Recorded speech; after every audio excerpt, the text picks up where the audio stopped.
네, 오늘 말씀은 감사, 하나님 나라의 언어라는 제목으로 말씀을 나누고자 합니다. 네, 감사, 하나님 나라의 언어. 자, 사랑하는 성도님들, 우리가 이맘때쯤 되면 항상 이 추수감사 주일을 생각합니다.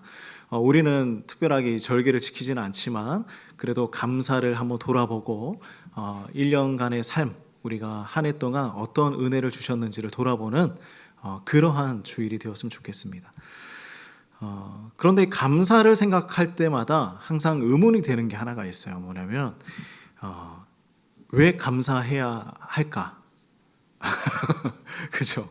왜 감사해야 할까? 그리고 내가 열심히 노력해서 이루어낸 성과들인데 나의 노력이 아닐까? 왜 내가 특별하게 감사를 고백해야 할까? 그리고 올해를 또 한번 돌아보면 잘 풀린 것이 없는 것 같은데 감사할 게 있을까요? 어떻습니까?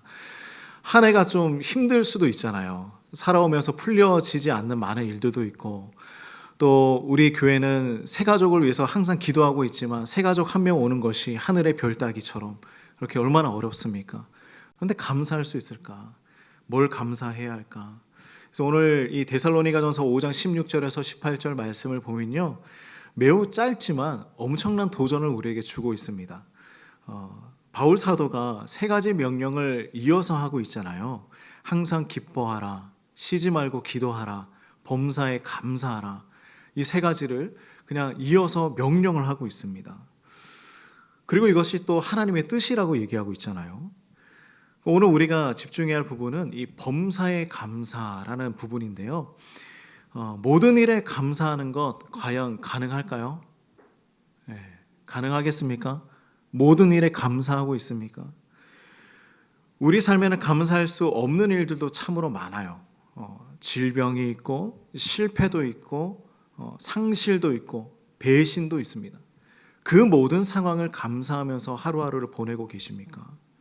이런 것들도 우리가 감사해야 한다는 것일까요? 우리는 성경이 말하는 감사가 무엇인지, 왜 감사해야 하는지, 그리고 어떻게 감사할 수 있는지를 오늘 말씀을 통해서 함께 알아가 보고자 합니다. 그러면 우리가 어떻게 감사하는 삶을 살아가야 하는가? 자, 그 첫 번째는 이거예요. 뭐냐면 감사는 하나님을 아는 것에서 시작한다는 것을 알아야 합니다. 감사는 하나님을 아는 것에서부터 시작해야 합니다. 자, 16절 말씀 같이 한번 읽어봅시다. 뭐라고 합니까? 시작. 항상 기뻐하라. 우리가 전에 그 성경 공부할 때도 한번 나누지 않았습니까? 항상 기뻐하라고 하는데 어떻게 기뻐할 수 있습니까? 그렇죠? 기뻐할 수 없을 것 같은데요, 라고 얘기를 하죠. 바울은 감사에 대해서 말하기 전에 이 항상 기뻐하라라고 얘기를 합니다. 감사는 기쁨에서 나오는 것이고, 기쁨은 하나님을 아는 것에서부터 시작됩니다. 항상 기뻐하라는 명령을 들으면 어떤 생각이 먼저 듭니까? 말처럼 그것이 쉬울까요? 힘든 일이 있는데 어떻게 기뻐할 수 있겠습니까? 내가 아픈데 어떻게 기뻐할 수 있겠습니까? 내가 죽기 직전인데 기뻐할 수 있습니까? 근데 바울이 편지를 쓸 때에 데살로니가 교회는 어떤 상황이었을까? 데살로니가 교회는 아주 심각한 핍박을 받고 있는 상태였어요. 그래서 사도행전 17장 말씀을 보면요, 데살로니가에서 복음을 전하던 바울과 실라가 도시의 폭동으로 인하여서 쫓겨나가게 됩니다. 그리고 그 후에도 데살로니가 교인들이 계속해서 박해를 받아요. 바울이 편지를 쓸 당시에도 그들은 고난을 받고 있었습니다. 이런 상황 가운데 바울은 항상 기뻐하세요라고 편지를 쓰고 있는 거예요. 바울이 멀리 떨어져 있었기 때문일까요? 데살로니가 교회에서 멀리 있기 때문에 자신은 핍박을 받지 않기 때문에 여러분 고난을 받고 있어도 기뻐하십시오라고 얘기를 했을까요? 바울 자신도 매를 맞았고 감옥에 갇혔고 죽을 고비를 수없이 보냈던 사람 중에 한 명이었습니다. 그런 바울이 지금 얘기하고 있는 거예요. 여러분 기뻐하세요라고 얘기하고 있어요. 이것은 바울이 기쁨의 근원이 어디에 있는지를 발견했기 때문이에요. 그래서 바울이 기쁨의 근원을 한번 살펴보니 환경이 아니라 어디에서 온다? 하나님에게서 그 기쁨이 오는 것이었다라는 것을 알게 되었기 때문입니다. 그래서 바울은 빌립보서 4장 4절 말씀에도 똑같이 얘기를 해요. 주 안에서 항상 기뻐하라. 내가 다시 말하노니 기뻐하라라고 얘기를 합니다. 여기서 이제 주 안에서라고 얘기하잖아요. 주 안에서. 그죠? 우리의 기쁨은요, 환경 안에 있는 게 아니에요. 믿으십니까? 네, 우리의 기쁨은 환경 안에 있는 것이 기쁨이 아니에요. 주 안에 있어서 기쁜 거예요. 내 통장 잔고 안에 기쁨이 있을까요? 네, 잠깐의 기쁨은 있을 거예요. 그죠? 네, 그래도 조금 채워져서 기쁩니다라고 할 수 있지만 그 안에 있는 게 아니에요. 주 안에 있습니다. 내 건강 상태 안에 기쁨이 있을까요? 아니에요. 주님 안에 있는 것입니다. 내 자녀의 성적표 안에 기쁨이 있습니까? 아니에요. 주님 안에 기쁨이 있는 거예요. 잠깐들이잖아요. 제가 개척하기 전에 신방을 갔던 한 성도님 가정이 있어요. 근데 그 가정은 그 젊은 청년 가정이에요. 이렇게 결혼을 해서 젊은 부부였는데 아이를 힘들게 가졌습니다. 그런데 아이를 잃은 거예요. 그래서 이제 신방을 가게 됐는데 제가 가서 이제 어떤 위로를 전해줘야 할까, 어떤 말씀을 전해줘야 할까, 들어가면서 저도 이렇게 좀 슬프게 마음 힘들게 들어가야 할까 그런 고민을 하면서 이제 신방을 갔어요. 그런데 이제 들어가니까 그 부부가 웃고 있는 거예요. 환하게 웃으면서 저를 맞아주는 것입니다. 환하게 웃으면서 기쁨 가운데 이 신방을 맞는 거예요. 근데 그분이 이렇게 얘기를 하는 거예요. 뭐냐면, 목사님, 제가 이 상황을 통해서 얼마나 많은 것을 배웠는지 모릅니다. 하나님께서 한 생명 한 생명을 얼마나 사랑하는지 깨닫게 됐고요. 그리고 언젠가는 저에게 너무나 귀한 자녀를, 더 귀한 자녀를 주실 것을 제가 믿으며 하루하루를 버텨내고 있습니다. 그러나 슬퍼하지 않고요. 물론 슬프지만 그 슬픔이 나의 전부가 아니라 하나님께서 주시는 기쁨이 더 크다는 것을 알고 있습니다. 이렇게 하루하루를 버텨내고 있습니다. 이렇게 고백을 하는 거예요. 근데 저는 이제 그 고백을 듣고 정말 가슴이 좀 메였었고 너무 아팠었고 그 엄마와 아빠의 마음이 얼마나 슬펐을까요? 그럼에도 불구하고 하나님을 바라고 그 안에서 기쁨을 누린다는 것이 참으로 놀라웠습니다. 이게 바로 주 안에서 기뻐하는 거예요. 그죠? 상황과 환경만 바라보았다면 얼마나 슬프고 얼마나 아팠을까요? 그러나 주 안에서 나에게 주신 것들에 대해서 또한 주실 것들에 대해서 기뻐하는 그 가정, 그 성도님들의 모습, 그곳에 은혜가 있는 것이죠. 그래서 감사는요, 하나님을 아는 것에서부터 시작하는 것입니다. 하나님이 누구이신지, 하나님이 나를 위해서 무엇을 하셨는지, 그리고 앞으로 나를 위해서 무엇을 하실 건지를 알면 감사가 나올 수 있어요. 자, 우리 두 번째 한번 봅시다. 두 번째는 감사는요, 기도 속에서 자라간다는 것입니다. 감사는 기도 속에서 자라가는 거예요. 자, 17절 말씀 읽어볼까요? 자, 시작. 쉬지 말고 기도하라. 바울은 계속해서 쉬지 말고 기도하라라고 말씀을 하고 있어요. 여기서 중요한 연결고리를 발견할 수 있죠. 감사는 기도 속에서 자라가는 것입니다. 기도할 때의 감사가 나오는 것입니다. 쉬지 말고 기도하라. 말씀을 그냥 문자적으로만 우리가 본다면 24시간 무릎 꿇고 기도해야 한다. 이런 얘기가 아닐 거예요. 그죠? 예. 쉬지 말고 기도하라. 숨 쉬지 말고 기도하라. 이런 것이 아니죠. 나의 모든 삶 속에서, 삶의 모든 순간 속에서 기도가 이루어져야 한다라는 것을 말씀하고 있는 것입니다. 기도는 단순히 우리가 원하는 것을 하나님께 요구하는 것이 아니에요. 기도는 하나님과 대화예요. 하나님과 교제하는 것입니다. 하나님의 뜻을 발견하는 시간들이에요. 그래서 기도가 필요해요. 하나님께서 나에게 주신 가장 중요한 도구 중에 하나가 뭐냐면 기도입니다. 그래서 기도가 있어야 하나님과 대화를 할 수 있어요. 하나님의 마음을 알 수가 있고요. 하나님께서 내 삶을 어떻게 이루어져 가는지 깨달을 수가 있습니다. 하나님의 음성을 듣고 하나님의 뜻을 구하고 하나님의 인도하심을 따르는 것, 이것이 기도를 통해서 이루어지는 거예요. 근데 여기서 가장 중요한 것이 무엇인지 아십니까? 기도할 때에 우리가 무엇이 변하냐면 우리의 관점이 변하는 거예요. 기도할 때 우리의 관점이 변합니다. 우리가 하나님과 교제할 때에 우리의 이 작은 세계에서 벗어나서 하나님의 큰 세계를 볼 수 있는 눈이 생기는 거예요. 큰 것을 볼 수가 있습니다. 예를 들어 봅시다. 지금 우리가 큰 문제 앞에 서 있다고 한번 가정을 해볼까요? 사업이 어려워졌거나 아니면 나의 가족 중에 누군가 아프거나 또한 자녀의 문제로 고민을 하고 있을 때에 그 문제만 바라보면 우리가 절망 가운데 놓여질 수밖에 없어요. 절망을 할 수밖에 없습니다. 근데 기도할 때 무슨 일이 일어납니까? 우리는 그 문제보다 더 크신 하나님을 보게 되는 거예요. 하나님을 발견하는 것입니다. 이것이 기도가 하는 일이에요. 기도는 우리의 영적인 눈을 뜨게 합니다. 우리가 보지 못하던 하나님의 임재를 경험할 수 있고요. 우리가 감사할 수 있는 것들을 발견하게 만들어주는 거예요.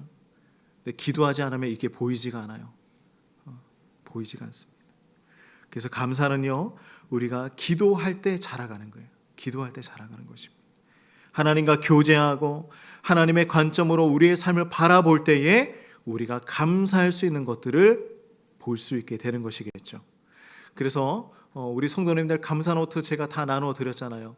그것을 항상 기록하십시오. 하루에 한 가지라도, 많으면 3가지라도 기록할 수 있어요. 나에게 밥을 주신 것 감사하고, 오늘도 잠을 잘 수 있게 해주신 것 감사하고, 아침에 일어날 수 있게 해주신 것도 감사하고, 그래서 이 노트 1권이 2권이 되고 3권이 되고 우리의 책장을 가득 채울 수 있는 그러한 은혜가 있기를 소망합니다. 하나님이 주신 것들이 얼마나 많이 있습니까? 우리 감사 노트로 다 채워봅시다. 쉬지 말고 기도하는 거, 기도 속에서 하나님을 만나는 거. 자, 그리고 3번째 우리 한번 볼까요? 3번째는 바로 이것입니다. 감사는요, 모든 상황에 해야 하는 것입니다.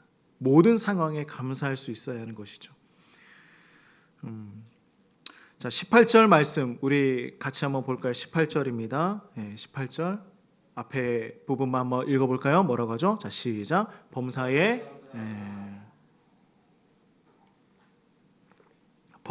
감사하라. 자, 오늘 본문의 핵심이 여기에 있어요. 범사에 감사하라. 이 단어의 원문을 보면요, 이 뜻이 이런 뜻이 있어요. 모든 것 안에서 감사하라는 거예요. 모든 것 안에서, 모든 상황 가운데서, 이런 의미를 가지고 있어요. 근데 우리가 주의해야 할 것이 한 가지 있는데 뭐냐면 바울이요 이렇게 얘기했어요. 뭐냐면 범사를 위해서 감사하라라고 얘기하지 않았어요. 모든 일상을 위해서 감사하라 이것이 아니라 범사에 감사하라. 자, 이것이 좀 중요한 차이가 있는데 뭐냐면 범사를 위해 감사하라라고 하면 우리는 모든 일 그 자체를 감사해야 하는 것이잖아요. 그죠? 근데 모든 일 그 자체를 감사할 수가 없어요. 암에 걸린 것을 감사할 수 있겠습니까? 못하죠. 사업이 망한 것을 감사할 수 있어요? 못합니다. 자녀가 사고를 당한 것 감사할 수 있나요? 못해요. 그런데 이것은요, 비성경적인 거예요. 성경은 악을 선이라고 얘기하지 않습니다. 고통을 축복이라고 말씀하지 않아요. 고통은 고통이에요.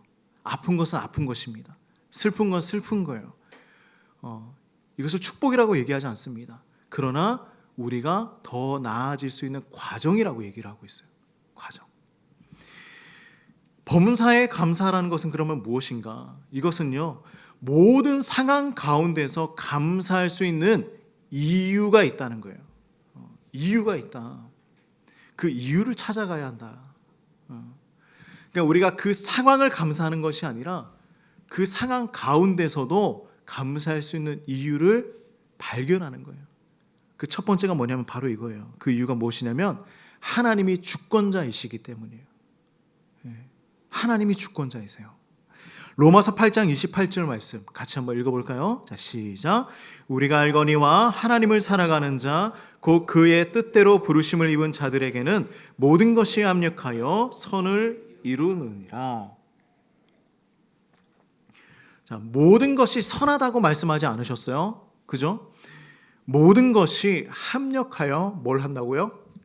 선을 이루어 간다. 선을 이루어 간다. 우리의 삶에 일어나는 모든 일이 그 자체로 선한 것은 아니에요. 나쁜 일도 있고요. 고통스러운 일도 있어요. 슬픈 일도 있습니다. 그러나 하나님은 이 모든 것을 사용하셔서 무엇을 만들어 가세요? 선한 일을 만들어 가시는 거예요. 이것을 이해하려면 우리가 구약의 요셉 이야기를 좀 돌아봐야 합니다. 요셉은 형들의 미움을 받았어요. 애굽의 노예로 팔려갔습니다. 그곳에서 억울하게 감옥에 갇혔어요. 13년이라는 긴 세월을 고난을 당하며 살았습니다. 이 일들이 선한 일입니까? 네. 이 일들이 선해요? 그렇지 않아요. 형들이 동생을 판 것 악한 일입니다. 억울하게 감옥에 갇힌 것 불의한 일이에요. 그러나 하나님은 이 모든 일들을 통하여서 무엇을 만들어 가시느냐? 요셉을 애굽의 총리로 만드셨고 그를 통하여 야곱의 온 가족이 기근에서 구원받게 되었습니다. 그리고 이것은요 궁극적으로 이스라엘 백성들을 살리게 되었고요. 그것을 통하여서 예수 그리스도가 이 땅에 오게 되는 계기가 되었습니다.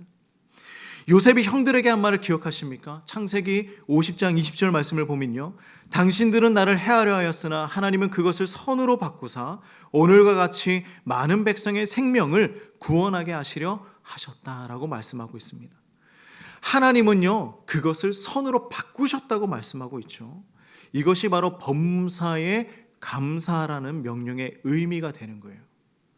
모든 일이 다 좋은 것은 아니에요. 하지만 하나님은 모든 일을 통하여서 선한 목적을 이루어 가신다라는 거예요. 우리가 그것을 믿고 하나님께 감사하는 거예요. 이게 범사에 감사하는 것입니다. 그렇죠? 그리고 두 번째 감사할 수 있는 이유, 하나님의 선하심은 변하지 않기 때문이죠. 하나님의 선하심은 변하지가 않습니다. 시편 136편 26절을 보면요. 이 말씀을 계속해서 반복해요. 뭐라고 하시냐면 그 인자하심이 영원하시도다. 그 인자하심이 영원하시도다. 하나님의 선하심은요. 우리의 상황에 따라서 변하는 게 아니에요. 우리가 좋을 때도 하나님은 선하시고요. 우리가 힘들 때도 하나님은 선하십니다. 언제나 하나님은 우리에게 선하신 하나님으로 다가오십니다. 제가 아는 한 권사님의 간증이 있어요. 제가 있을 때는 집사님이었는데 이제 권사님이 되셨어요. 근데 그 권사님이 이 결혼 생활도 순탄하지 않고 또 남편이 사업을 하시다가 실패를 하고 빚에 시달리고 또 결국 이혼하시고 홀로 자녀를 키우는 권사님이셨어요. 정말 힘든 시간을 보내시는데 이 식당에서 이렇게 설거지 하시면서 매일매일 살아가시는 분이셨습니다. 근데 그 고난의 시간 동안 한 번도 신앙을 잃지 않고 날마다 이 헌금의 많고 적음에 중요한 게 아니라 날마다 자기가 가지고 있는 것들에 대해서 더 많이 헌금을 하시고 더 많이 드리고, 그게 더 중요한 건 뭐냐면 이 버는 것이 많지는 않잖아요. 그리고 또 가족 생활도 해야 되고, 그런데 그것을 가지고 항상 나보다 더 어려운 사람들을 위해서 기부를 많이 하시던 분이셨어요. 그래서 이 아들이 이 엄마한테 항상 이렇게 얘기를 많이 했습니다. 엄마는 우리는 생각하지 않고 왜 다 퍼주냐고 항상 그렇게 화를 많이 냈다고 해요. 근데 이제 이 권사님이 하시는 얘기가 이렇게 얘기를 해요. 항상 뭐냐면 저는요 이게 좋습니다. 저는 제가 살아가는 이 모습이 너무나 좋아요. 하나님 앞에 드리는 것도 좋고요. 또 다른 사람을 위해서 다 이렇게 나의 것을 드리고 섬기고 하는 삶이 너무나 기쁩니다. 이게 나에게 하나님께서 주신 거예요. 나의 통장은 비웠지만 하나님의 은혜는 넘칩니다. 그 고백이 저를 참 부끄럽게 하는 거예요. 어떻게 이렇게 감사하면서 모든 것을 다 드리면서 살아갈 수 있을까? 다 잃었음에도 불구하고 모든 것을 이렇게 또 나누어 주면서 섬기면서 살아갈 수 있는 삶을 살아갈 수 있을까? 정말 하나님은요 그 고통과 어려움과 상황을 통하여서 선한 것을 이루어 가신다라는 것을 우리가 볼 수가 있죠. 세 번째 이유를 우리가 발견합시다. 뭐냐면 고난도 하나님의 자녀를 빚어가는 과정이기 때문입니다. 고통 그 자체는 축복이 아니죠. 그러나 고통을 통하여서 얻게 되는 것이 우리의 축복이 되는 것입니다. 로마서 5장 3절 4절 같이 한번 읽어봅시다. 시작. 다만 이뿐 아니라 우리가 환난 중에도 즐거워하나니 이는 환난은 인내를, 인내는 연단을, 연단은 소망을 이루는 줄을 알미로다. 자, 하나님은 우리를 고난을 통하여서 빚어가십니다. 도자기 장인이 진흙을 빚어서 멋진 그릇을 만드는 것처럼 우리의 삶을 그렇게 빚어가시는 거예요. 모든 일이 다 좋은 것은 아니에요. 그죠? 모든 일을 통하여서 하나님이 일하신다는 것을 믿고 하나님의 선하신 목적을 우리가 발견하는 것, 여기에 우리의 신앙이 있는 것입니다. 자, 네 번째는 이거예요. 뭐냐면 이것이 그리스도 예수 안에서 우리를 향하신 하나님의 뜻이라고 얘기하고 있어요. 그래서 감사는 뭐냐면, 기쁜 것은 뭐냐면, 기도하는 것은 뭐냐면 하나님의 뜻이기 때문이에요. 그리스도 안에 있는 것, 우리를 향하신 하나님의 뜻이기 때문입니다. 그래서 우리는 감사해야 되는 거예요. 감사해야 됩니다. 그리스도 예수 안에서예요. 그리스도 예수 안에서. 그리스도 예수 안에서. 그리스도 예수 안에 있다는 것은요, 그리스도의 생명이 우리 안에 있다라는 거예요. 그 생명이 있기 때문에 나는 살아갈 수 있습니다. 그래서 감사할 수 있어요. 자, 갈라디아서 2장 20절 우리 같이 한번 읽어볼까요? 시작. 내가 그리스도와 함께 십자가에 못 박혔나니 그런즉 이제는 내가 사는 것이 아니요 오직 내 안에 그리스도께서 사시는 것이라. 이제 내가 육체 가운데 사는 것은 나를 사랑하사 나를 위하여 자기 자신을 버리신 하나님의 아들을 믿는 믿음 안에서 사는 것이라. 아멘. 그리스도께서 우리 안에 계십니다. 성령으로 말미암아 그리스도께서 우리 안에 거하시는 거예요. 이것이 우리가 어떤 상황에서도 감사할 수 있는 궁극적인 이유가 되는 것입니다. 예수님이 내 안에 살아계신다. 10년 전에 한국을 방문하신 러시아 선교사님이 한 분 계십니다. 제가 그분의 간증을 듣고 선교를 너무나 나가고 싶었어요. 해외 나가서 복음을 전하고 싶고. 근데 이분이 어떤 이야기를 하셨냐면, 러시아에서 이제 그 교회를 이렇게 여러 군데를 이렇게 세우고 복음을 전하셨는데, 이제 한국에 무슨 일이 있어서 들어올 계기가 있었어요. 한국에 들어오셨다가 다시 이제 러시아로 입국을 해야 되는데 입국이 되지 않는 거예요. 그 공항에서 이제 거절을 당한 것이죠. 아무리 노력을 하고 또 사람을 불러서 이 상황을 얘기하고 또 입국을 해야 한다, 반드시 들어가야 한다라고 얘기했지만 들어갈 수가 없었어요. 다시 이제 그 돌려서 한국으로 다 들어오게 되었죠. 근데 원인을 알고 보니까 자기가 세웠던 그 교회의 그 제자, 양육을 시켰던 그 훈련시켰던 제자가 이 목사를 배신한 거예요. 그래서 고발을 하고 러시아에 못 들어오게끔 만들어 버린 것이죠. 그래서 이 선교사님이 그 이야기를 하시면서 막 우시는 거예요. 내가 교회를 세우고 그 제자를 이렇게 양육하고 세웠지만 결국에는 그 교회를 자기가 이렇게 차지하기 위해서 담임 목사를 몰아내고 유언비어를 만들어서 그렇게 이제 추방을 시켰다라고 얘기를 합니다.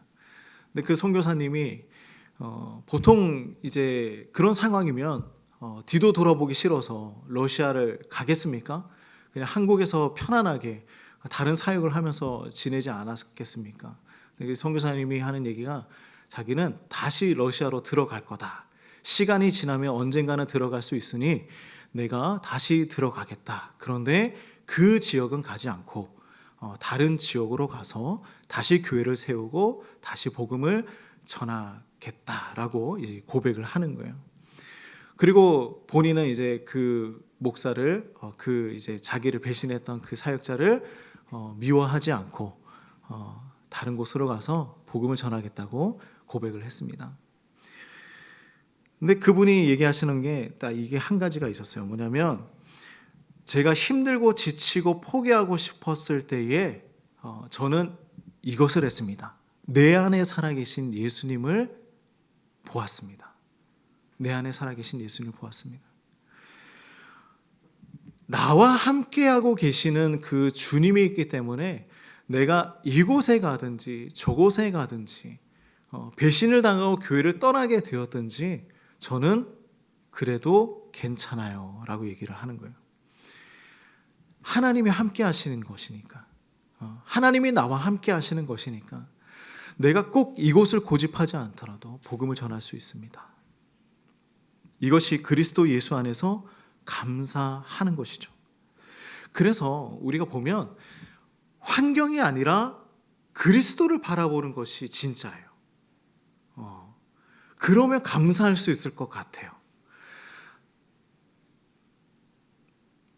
제가 옛날에 중국에 있다가 한국에 들어왔을 때에 집이 정말 엉망진창이었거든요. 한 곳에는 곰팡이가 가득하고 한 곳에는 바퀴벌레가 수십 마리가 있었어요. 제가 한번 얘기한 적 있죠. 문을 열면 바퀴벌레의 발소리가 다다다닥 하는 소리가 들려요. 그래서 오면 바퀴벌레 잡기 바쁘고 쫓아내기 바쁘고 한쪽에는 곰팡이 닦기 바쁘고 겨울이 그렇게 힘들었습니다. 그래도 감사했어요. 불평하지 않았습니다. 그때 너무 좋았거든요. 이런 집에서 살 수 있어서 감사했고. 근데 지금 다시 그런 집 가서 살 수 있습니까? 라고 물어보면 주춤할 것 같아요. 바퀴벌레가 이만했거든요. 그러니까 다시는 갈 수 없을 것 같기도 하지만 그때 그렇게 감사할 수 있었던 이유는 내 안에 계신 그 예수 그리스도의 은혜, 사랑, 또 이렇게 함께 할 수 있는 사람들, 그것이 감사했던 것 같습니다. 그렇다면 우리는 어떻게 감사할 수 있을까? 계속해서 우리가 반복하고 있지만 진짜 감사하며 살 수 있는 그 이유, 방법, 제가 3가지 말씀하고 마무리를 하겠습니다. 첫 번째는 십자가를 바라보는 거예요. 예수님의 십자가를 바라보며 감사할 수 있어요. 그 안에서 우리가 자녀가 되었잖아요. 그리고 두 번째, 날마다 은혜를 세워보는 거예요. 은혜를 세워봅시다. 은혜를 세워보는 거. 우리가 너무 당연하게 생각하는 것들이 많죠. 건강할 때 건강은 당연하고, 평화로울 때 평화를 당연하게 생각하고, 가족이 있을 때에 가족을 당연하게 생각합니다. 우리의 삶에 당연한 건 없어요. 그죠? 언니가 있는 거 감사하고, 동생이 있는 거 감사하고, 가족이 있는 거, 엄마가 있는 거, 아빠가 있는 거 감사하고, 내가 살아갈 수 있는 거 감사하고, 당연한 게 없어요. 그 우리가 언제 경험합니까? 자녀가 아플 때, 그죠? 또 어려운 일이 생겼을 때에 내가 감사하지 못했구나. 그게 당연한 게 아니었구나. 그것을 읽고 나서야 그것이 얼마나 큰 축복인지 깨닫게 됩니다. 그래서 우리는요, 날마다 은혜를 세워봐야 돼요. 오늘부터 은혜를 세웁시다. 은혜를 세워봅시다. 얼마나 많은 은혜를 경험하고 있는지. 찬송가 304장에 보면 이런 가사가 있죠. 하늘을 두루마리 삼고 바다를 먹물 삼아도 한없는 하나님의 사랑 다 기록할 수 없겠네. 그죠? 다 기록할 수 없습니다. 그리고 세 번째, 감사를 표현하세요. 이거 우리가 정말 못하는 거죠. 감사를 표현하세요. 항상 감사하다고 얘기하세요. 하나님께 감사하다고 얘기하는 것도 중요하지만 사람에게도 표현하는 게 중요합니다. 우리 교회학교 친구들 감사를 표현하세요. 알았죠? 항상 부모님에게 감사하고, 또 우리 가족들에게 감사하고, 우리 주변 사람들에게 감사를 이야기하세요. 고마워, 감사해, 표현하세요. 감사는 마음에 담아두는 게 아니에요. 입으로 고백할 때에 우리의 신앙이 자라나는 것을 경험하게 될 겁니다. 자, 그러므로 감사는요, 우리의 환경을 바꿔주지 않을 수는 있어요. 그런데 우리를 바꾸는 거예요. 우리를 바꿔요. 우리 자신을 바꾸는 것입니다. 우리의 관점을 바꾸고 우리의 마음을 바꾸어 줍니다. 우리의 삶을 바꾸어 주는 거예요. 그래서 감사할 수 있는 사람은 행복한 사람이에요. 왜냐하면 감사하는 사람은요, 내가 가진 것에 집중할 수 있어요. 불평하는 사람은 자기가 없는 것에 집중합니다. 그런데 감사하는 사람은요, 내가 가진 것, 나에게 주어진 것, 그것을 돌아보면서 살아갑니다. 감사하는 사람은 그리고 영향력이 있어요. 왜냐하면 이 감사는 전염이 되기 때문이에요. 한 사람의 감사가 가정을 바꾸고 교회를 바꾸고 세상을 바꿀 수 있습니다. 우리가 이렇게 신앙으로 믿음으로 감사를 표현하며 살아가는 우리 모두가 되기를 간절히 소망합니다. 오늘 제목이 있었죠. 하나님 나라의 언어, 감사입니다. 하나님 나라의 언어, 감사예요. 우리가 미리 이 은혜를 누리면서 살아가는 거예요. 이 땅에서. 우리가 천국에 가면 어떤 얘기를 할 것 같아요? 하나님 나라에 가면 어떤 얘기를 하면서 살 것 같습니까? 불평과 불만 하겠습니까? 하나님 나라에서 우리가 남 미워하면서 살겠습니까? 아니겠죠. 감사를 표현하면서 살겠죠. 하나님 감사합니다. 예수님 감사합니다. 또 저는 제일 궁금한 사람이 요셉과 베드로인데 천국 가면 만날 수 있지 않겠습니까? 만나서 감사합니다.